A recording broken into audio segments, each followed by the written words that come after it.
Who was your favourite X-Men growing up? Jean Grey. And I'm not lying, she really was. The first ever comic book I read was the Dark Phoenix comic book.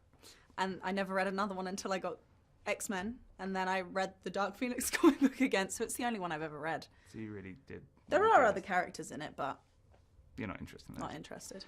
Did you ever talk to Famke Janssen about playing the character? I did. As soon as I got the role in X-Men Apocalypse, I got her email, and we emailed kind of back and forth about where I was coming from approaching the character, and if she had any like movies or music that she listened to, or any kind of material that she read to kind of get into the psyche of Jean.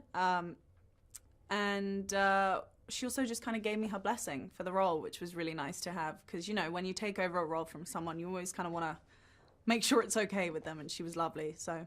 Stop that. I said stop that right now! It's not me. It's me. Jean?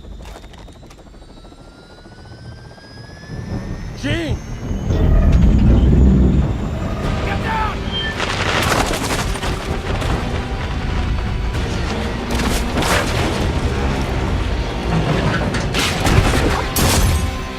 There were a lot of challenges playing this character. I think the biggest challenge was just kind of trying to ground all of these fantastical things that are happening to her and ground it in something that will resonate with the audience, and it's not just kind of like, oh, look at those crazy things that are happening to Jean, you know? And so we wanted to study mental illness for it, specifically schizophrenia, dissociative identity disorder, and addiction. And so that was the hardest. Not the hardest, but it just took the longest, and it was a process to kind of figure out what's going on in her head in this movie. So that was extensive, but it was fun.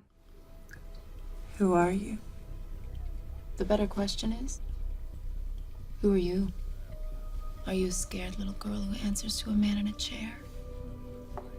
Or are you the most powerful creature on the planet?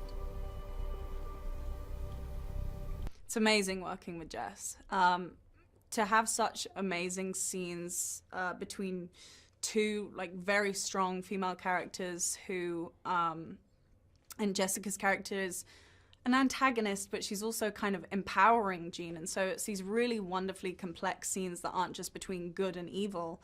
So that was amazing, but also Jess is so much fun to work with. She's a real prankster. She likes to have a lot of fun. She parties a lot. Not parties a lot, but she like dances a lot on set. She sings. She's just so much fun to work with.